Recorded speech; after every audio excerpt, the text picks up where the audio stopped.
Hello, welcome to Pergola Nurseries in Virginia.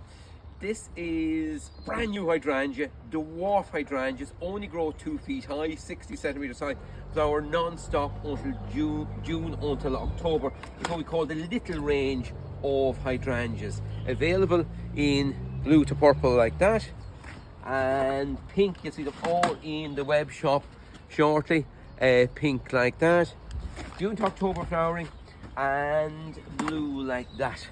Now for your blues and purples, we're going to send out some what we call bluing powder, aluminium sulfate, that's going to encourage them to remain blue and purple for you, because if your ground is on the limey side, they tend to turn back pink or red. Oh, I forgot the white. Look at that, isn't that just June until October flowering, 2 foot high, 2 foot spread, and non-stop flowers. They're great in pots and containers or out in open ground, and easy to manage. Of course, feed them regularly if they're in pots, sure bloom.